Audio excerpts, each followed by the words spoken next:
산발락과 도비아와 아라비아 사람들과 암몬 사람들과 아스돗 사람들이 예루살렘 성이 중수되어 그 허물어진 틈이 메꾸어져 간다 함을 듣고 심히 분노하여 다 함께 꾀하기를 예루살렘으로 가서 치고 그곳을 요란하게 하자 하기로 우리가 우리 하나님께 기도하며 그들로 말미암아 파수꾼을 두어 주야로 방비하는데 유다 사람들은 이르기를 홍무더기가 아직도 많거늘 짐을 나르는 자의 힘이 다 빠졌으니 우리가 성을 건축하지 못하리라 하고 우리의 원수들은 이르기를 그들이 알지 못하고 보지 못하는 사이에 우리가 그들 가운데 달려들어가서 살육하여 역사를 그치게 하리라 하고 그 원수들의 근처에 거주하는 유다 사람들도 그 각처에서 와서 10번이나 우리에게 말하기를 너희가 우리에게로 와야 하리라 하기로 내가 성벽 뒤에 낮고 넓은 곳에 백성이 그들의 종족을 따라 칼과 창과 활을 가지고 서 있게 하고 내가 돌아본 후에 일어나서 귀족들과 민장들과 남은 백성에게 말하기를 너희는 그들을 두려워하지 말고 지극히 크시고 두려우신 주를 기억하고 너희 형제와 자녀와 아내와 집을 위하여 싸우라 하였느니라. 낙담을 극복하자.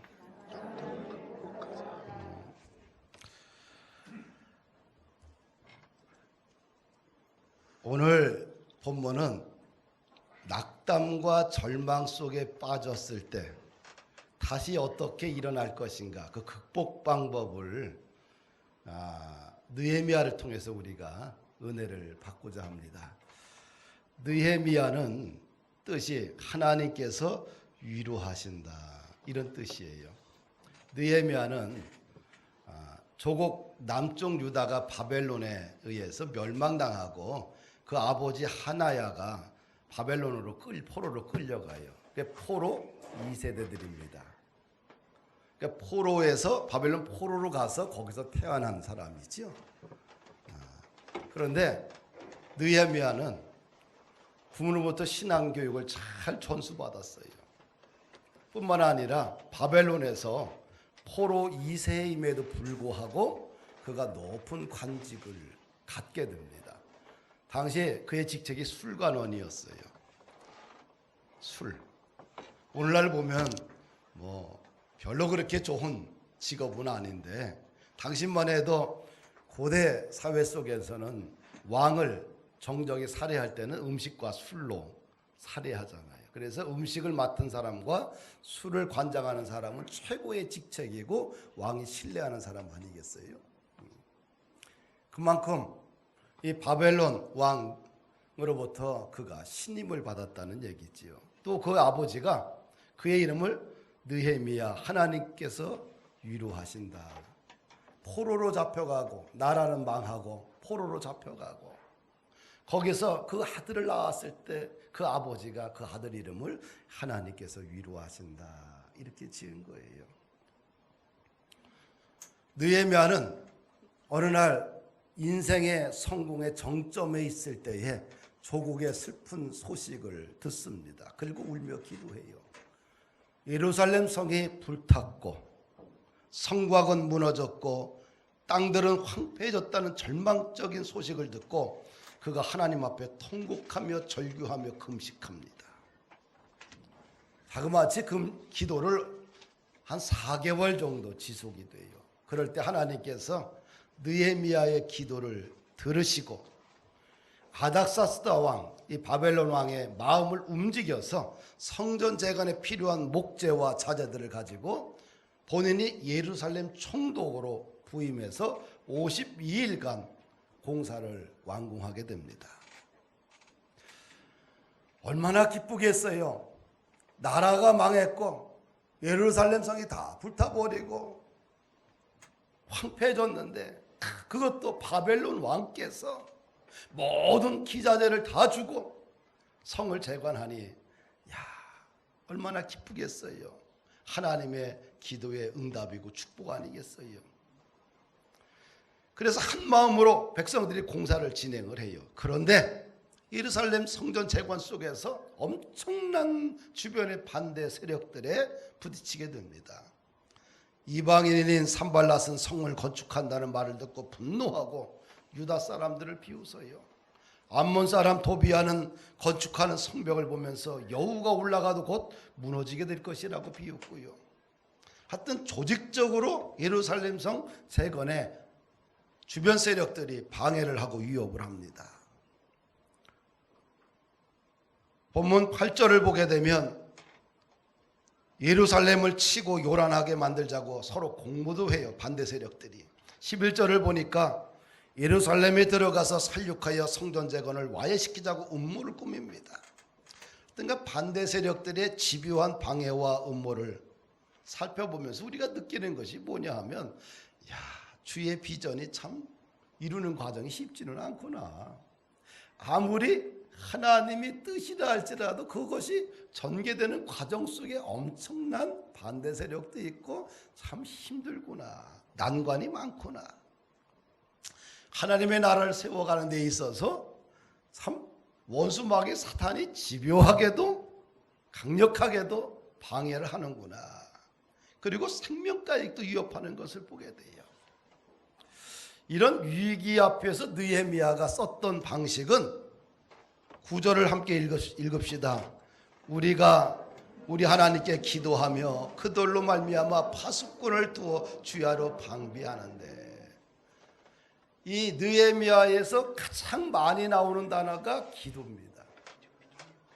문제 앞에 기도했고, 문제의 과정에서 기도했고, 문제를 끝냈을 때도 기도했고, 느헤미야가 가장 많이 사용했던 언어가 기도였어요.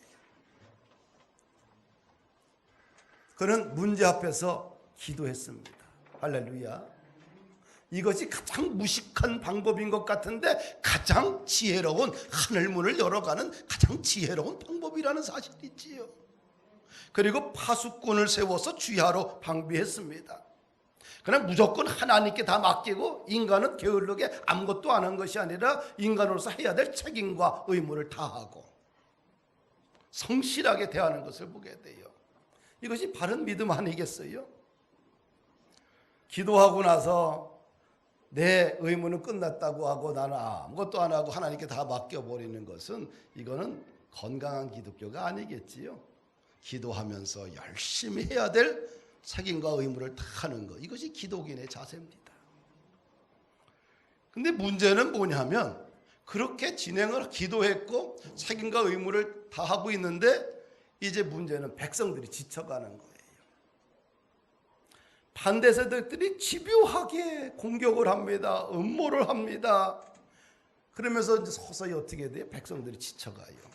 그러면서 백성들의 마음에 낙심이라는 단어가 찾아와요. 더 이상 일을 진행할 수가 없어요. 이 낙심의 원인들에 대해서 성경이 10절, 12절 이렇게 기록하고 있어요. 같이 한번 읽어봅시다. 유다 사람들은 이르기를 흙무더기가 아직도 많거늘 짐을 나르는 자의 힘이 다 빠졌으니 우리가 성을 건축하지 못하리라 하고, 우리의 원수들은 이르기를 그들이 알지 못하고 보지 못하는 사이에 우리가 그들 가운데 달려 들어가서 살육하여 역사를 그치게 하리라 하고, 그 원수들이 근처에 있는 유다 사람들도 그 각처에서 와서 10번이나 우리에게 구하기를 너희가 우리에게로 와야 하리라 하기로. 이 말씀을 보면 백성들이 낙심하게 된 원인이 뭐예요? 첫째는 백성들이 좌절했어요. 흙무더기가 아직도 많거늘. 지금까지 쉬지 않고 일했는데 아직도 할 일이 많은 것을 보고 좌절을 하는 거예요. 일을 하게 되면 뭔가 진척이 있어야 되는데 끝도 없이 일이 있는 거예요. 그럼 어떻게 돼요? 좌절하게 되지요. 두 번째, 낙심의 원인을 보게 되면 피로가 누적되어 있는 것을 보게 돼요. 짐을 나르는 자의 힘이 다 빠졌다. 몸에 힘이 다 빠진 거예요. 더 이상 몸에 힘이 없는 거예요. 육체적인 에너지, 정신적인 에너지가 고갈된 상태를 보게 돼요. 그러니까 마음이 원대로 돼 육체가 따라가지 못하는 경우겠지요. 그럴 때 우리는 낙심하게 돼. 인간의 한계를 느끼기 때문에 그렇지요. 세 번째, 낙심의 원인을 보니까 백성들 사이에 비관론이 퍼지게 됩니다. 우리가 이 성을 건축하지 못할 것이다. 자신들의 연약함을 바라보면서 공사를 끝낼 수 없다는 비관론이 확 퍼져요.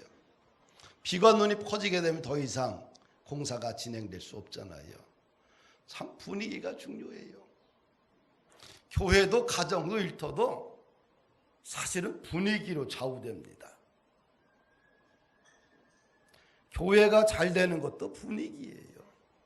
여러분들이 가정이 행복한 것도 분위기고, 일터가 어렵지만 분위기가 좋으면 되는 거예요. 근데 분위기가 안 되는 쪽으로 흐르게 되면 이 흐름을 뒤바꾸기가 참 쉽지 않아요. 고통스럽습니다. 이스라엘 백성들이 가나안 땅을 진군하다가 가데스 바네에서 야, 우리 그냥 진군하지 말고 그래도 그 땅이 어떤 땅인지, 누가 살고 있는지, 어떤 어려움이 있는지 우리가 12명, 12지파에서 한 명씩 뽑아서, 리더를 뽑아서 12명을 뽑아서 가나안 땅을 탐지하자. 모세에게 건의하니까 모세가 어떻게 돼요? 하라고 하죠. 갔다 와서 12명이 보고하는데 2명은 긍정적인 보고를 하지만 10명이 한 목소리로 보고를 해요. 비관적인 전망을 내놓습니다. 그랬을 때 이스라엘 백성은 울며 통곡하며 절규하며 모세와 하나님을 원망을 해요. 그러면서 한 지도자를 세워서 우리가 애굽으로 다시 돌아가겠다. 우리는 더 이상 젖과 꿀이 흐르는 가나안 땅 원하지도 않고 가고 싶지도 않다. 차라리 이 광야에서 죽는 것이 더 낫겠다. 분위기가 어떻게 10명에 의해서 확 망가져 버려요. 이게 비관론이라는 것이 퍼지기 시작하게 되면 교회든 가정이든 일터든 국가든 순식간에 와해돼 버리게 돼요. 할렐루야. 그래서 여러분들의 가정 속에, 일터 속에 비관론이 안 흐르게 해야 돼요. 코로나로 인해서 비관론이 퍼지기 시작하면 교회든 가정이든 자신의 인생에도 팍 무너지게 돼요. 들어가면, 가정에 들어가면 웃음이 넘쳐나고 활력이 있고 생기가 돌고 복음이 흘러가고 찬양이 흘러가고 기도가 흘러가고 왁자직잘 해야지만 가정이 사는 거예요. 할렐루야. 들어가는데 그냥 암흑처럼 콱 어둠이 그냥 콱 그 가정을 덮고 언어들이 다 죽어 있고 불만과 불평과 원망과 서로에 대한 비난 게임으로 확 가득 차면 될 일도 안 되는 거예요. 비관론이 퍼지지 않게 해야 돼요. 할렐루야.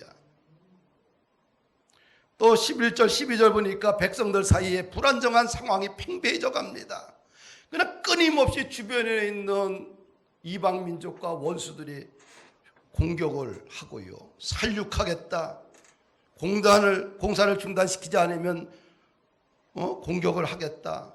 10번이나 백성들이 지도자들에게 보고를 해요. 이 공포와 불안정한 삶이 이스라엘 백성들을 덮으면서 낙심하게 돼요. 우리가 이 정도면 어떻게, 이거 하나님의 뜻이 아니구나. 그럼 포기할 수밖에 없어요. 근데 우리가 중요하게 생각해야 될 것이 있어요. 여러분들이 일을 하다가 성령으로 시작했다고 한다면 끝까지 뭐예요? 성령으로 마무리해야 돼요. 복음으로 시작했다가 율법으로 마감해서는 안 돼요. 믿음으로 시작했다 불신으로 마감해서는 안 돼요. 끝까지 뭐예요? 신앙의 길을 선택했고 하나님을 선택했고 말씀을 선택했다 끝까지 가야 돼요. 중도에 포기하지 않을 때 그 사람에게는 영적인 근력과 마음의 근력과 정신적인 에너지가 쌓여서 그 사람의 믿음으로 그 사람의 믿음이 성장하게 됩니다. 하나님의 비전으로 시작했다고 한다면 상황과 환경에 끌려다니지 말아야 돼요. 끝까지 믿음이란 단어, 말씀이라는 단어, 하나님이라는 단어를 붙들고 끝까지 가야 됩니다. 우리가 주일 성수든 성경 읽기든 또 감사노트 쓰는 것이든 또 헌금 생활이든 기도 생활이든 가정 예배든 뭔가 정했다고 한다면 끝까지 누가 하느냐? 누가 끝까지 걸어가느냐? 누가 끝까지 온고차게 이 정한 그 길을, 믿음의 길을 끝까지, 비전의 길을, 소망의 길을 끝까지 걸어가느냐? 여기서 승부가 나는 거예요. 할렐루야. 성령으로 시작했다가 육체로 마치는 어리석은 삶이 되어서는 안 되겠다. 느헤미야는 이 백성들의 낙담의 원인을 다 분석하고 나서 치유책을 제공하는데 첫 번째, 마음을 하나님께 고정하라고 해요. 따라합시다. 마음을 하나님께 고정하자.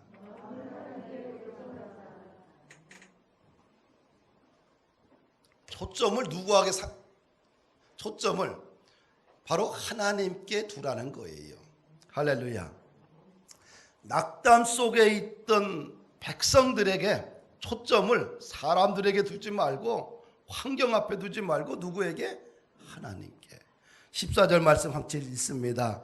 내가 돌아본 후에 일어나서 귀족들과 민장들과 남은 백성에게 말하기를 너희는 그들을 두려워하지 말고 지극히 크시고 두려우신 주를 기억하고 너희 형제와 자녀와 아내와 집을 위하여 싸우라. 누구를 두려워하지 말라고 그래요? 반대 세력. 너의 생명을 위협하고 너의 환경을 두려워하지 말고 뭐예요?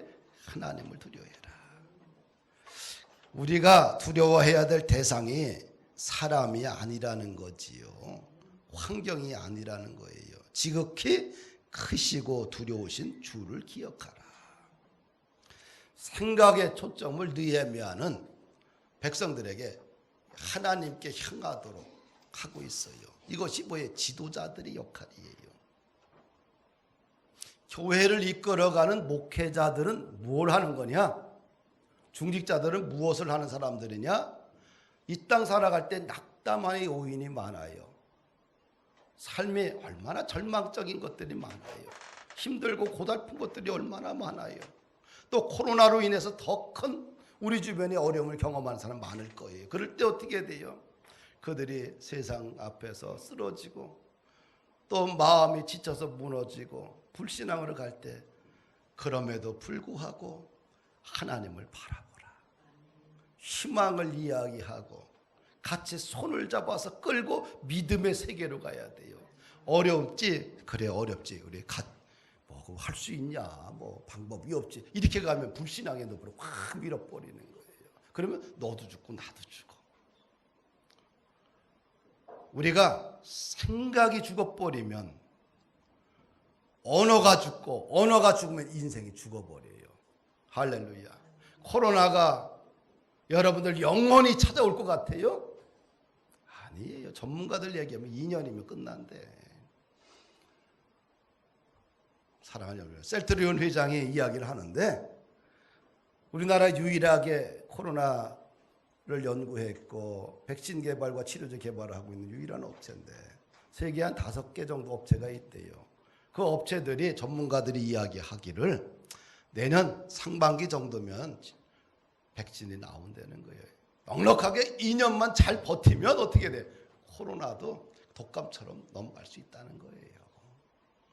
IMF가 영원할 것 같아요? IMF도 끝났어요. 그치요? 우리가 지금 맞고 있는 폭풍우나 비바람들이 영원할 거라고 생각하지 마십시오. 여러분들의 인생 가운데 찾아온 그 흑암의 세력들이 영원할 거라고 생각하지 마세요. 어느 순간 반드시 시작이 있으면 끝이 있는 거예요. 영원한 거 없어요. 그럼 어떻게 해야 돼요?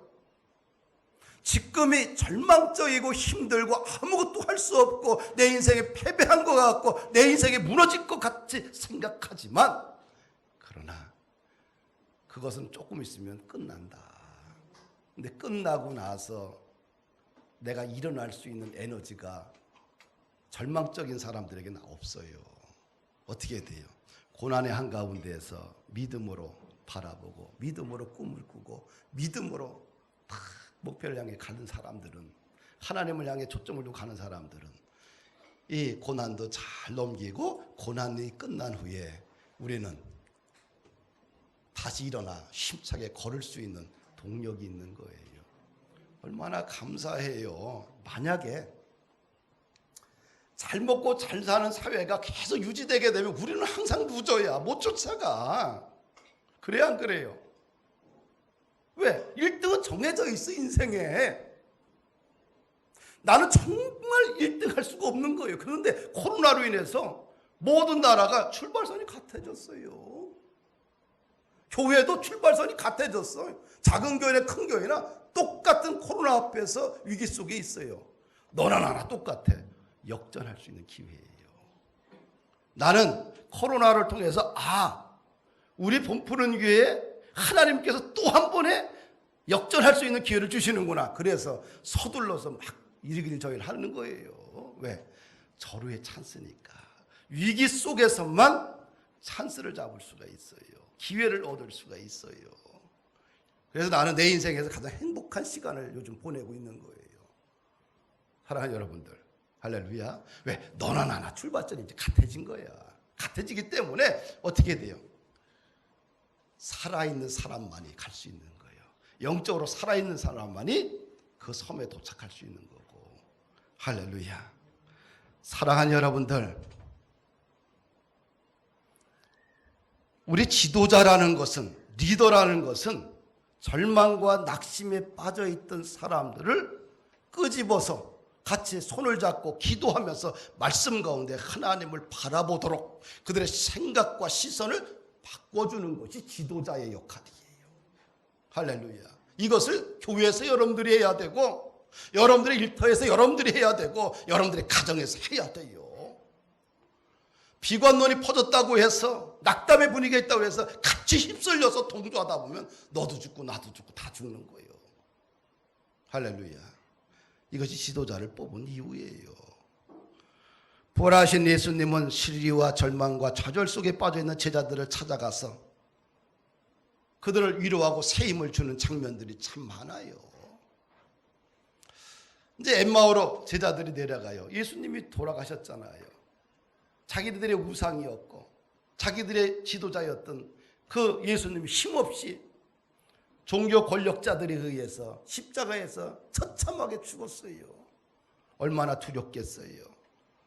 그들이 예루살렘을 버리고 이제 고향으로 내려갑니다. 엠마오로 내려가는 그 길에 부활하신 예수님이 같이 동행을 해요.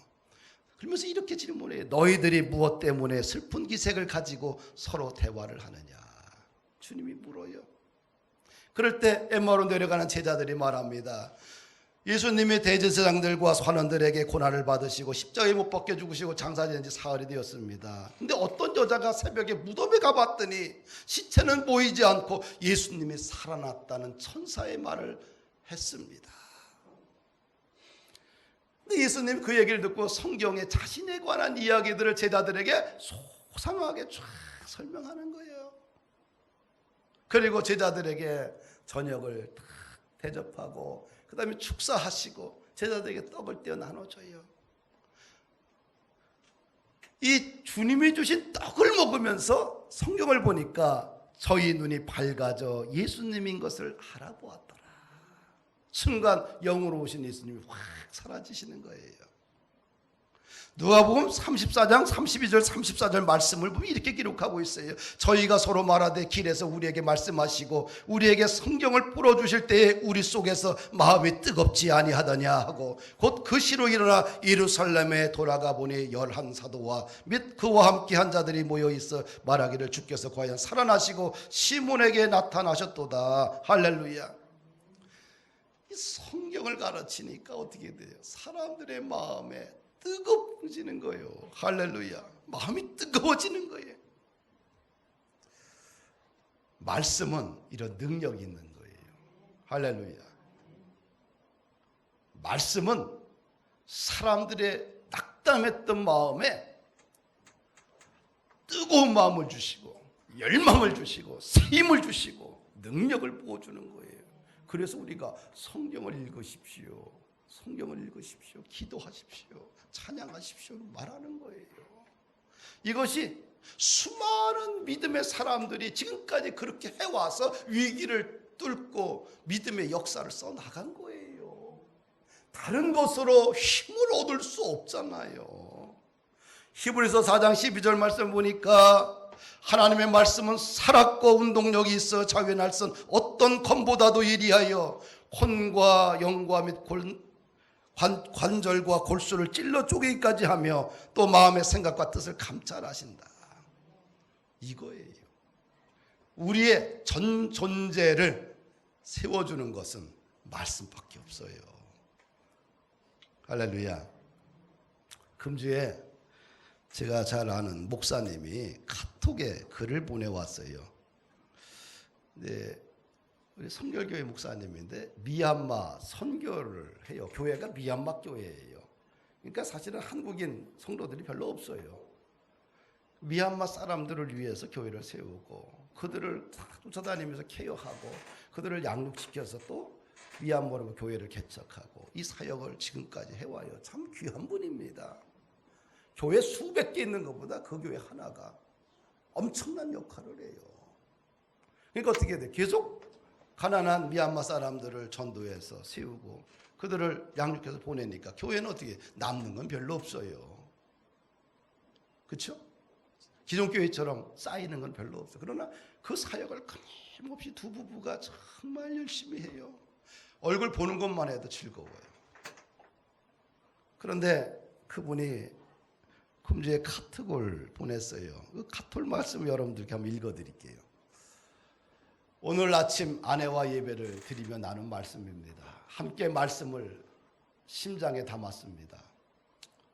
우리는 늘 힘이 떨어지는 유한한 사람입니다. 문제를 만나고 어려움을 만나면 저절로 힘이 떨어집니다. 어떤 때는 밥 먹을 힘마저도 떨어질 때가 있습니다. 특히 인생의 길이 보이지 않을 때 걷고 뛸 힘이 다 떨어져 버리는 것을 느낍니다. 그런데 우리가 잘 먹어서 생기는 힘이 아닌 하나님의 힘을 새롭게 충전해 주신다고 약속하고 있습니다. 사랑하는 형제 자매들, 자매님들, 꼭 하나님이 주시는 힘을 충전해야 진짜 쓸 힘이 생깁니다. 그 힘은 하나님을 바라보는 시간, 예배드리는 시간, 기도하는 시간에 믿게 된다는 것을 잊지 않길 바랍니다. 내 힘 자랑하지 마세요. 곧 방전됩니다. 그래서 내 힘은 믿을 게 못 됩니다. 하나님에게 있는 힘을 믿어야 진짜 힘입니다.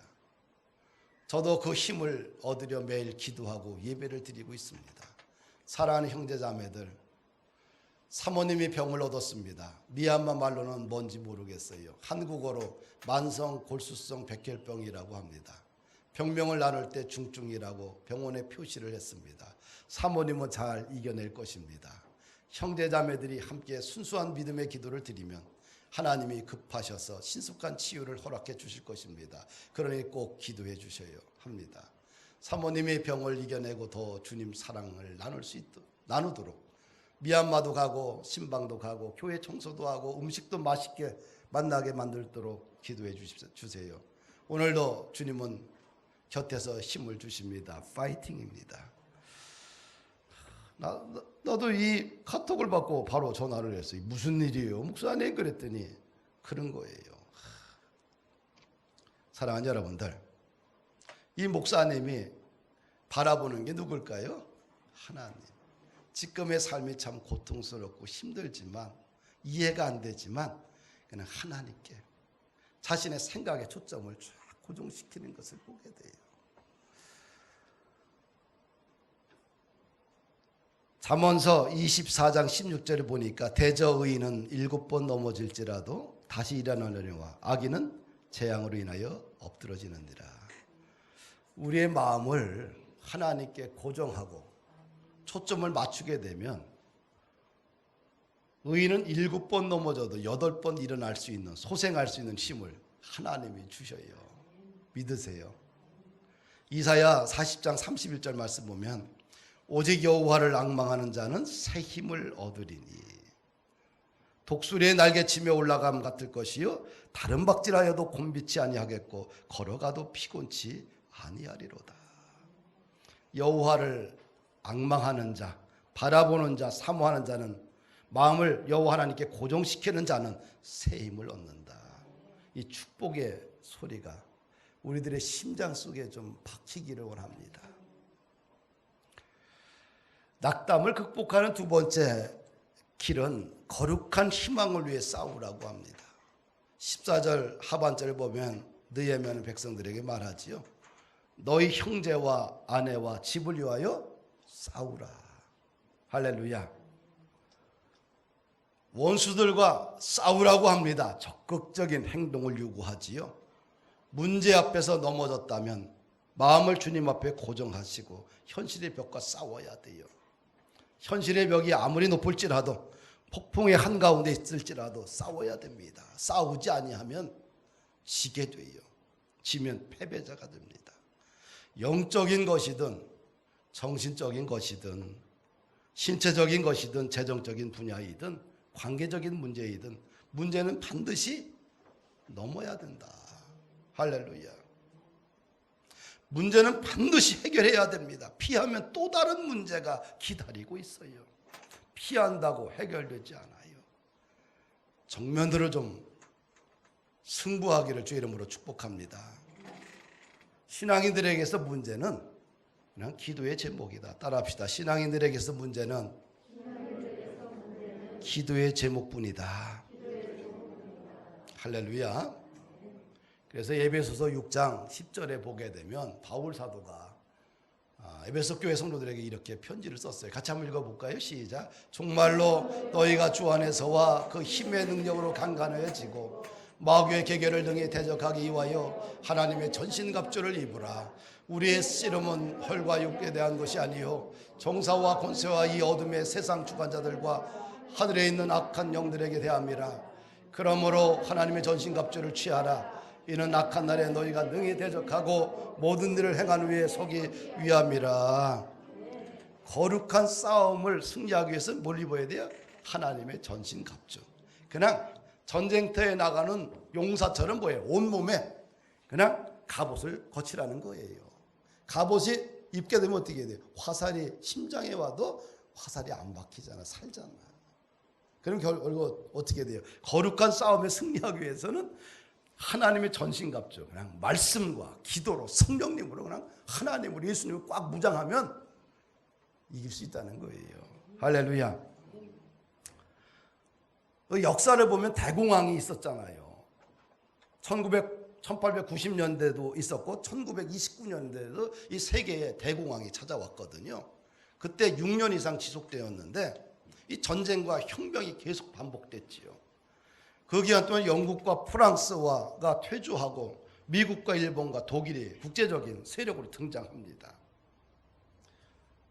사랑하는 여러분들, 이 세계사의 대공황도 사실은 시간이 지나서 극복을 했어요. 근데 퇴조하는 나라가 있었고 다시 새로운 시대에 맞는 성장하는 나라가 있었다는 거지요. 우리는 어떻게 코로나 이후에 어떻게 돼야 될까요? 여러분들의 가정과 교회와 일터가 이 민족이 퇴조가 아니라 성장하는, 새롭게 세계 역사에 급부상하는, 또 여러분들의 인생이 그렇게 회복되는 그런 일들이 있기를 원합니다. 이 귀한 시간, 많은 사람이 낙담에 빠져 있고 절망에 빠져 있는 이 귀한 시간을 함께 같이 동조해서 죽는 인생이 아니라 오히려 이 기간 여러분들 잘 준비하고 그래서 여러분들이 성장하는 기회가 돼야 됩니다. 할렐루야. 나는 반드시 우리 범푸는 교회 그렇게 되기를 원하고 있어요. 그래서 아주 영적으로, 정신적으로, 마음적으로 그냥 갈고 닦고 있습니다. 반드시 기회가 찾아온다. 기회가 반드시 온다. 이 기회를 선용해야 되겠다. 여러분들과 나가 그런 기회를 붙드는 그런 아름다운 시간이 되기를 원합니다. 열심히, 거룩한 싸움은 열심히 싸워야 돼요. 그래서 승리하십시다. 할렐루야. 한 주간 승리하시길 주 이름으로 축복합니다.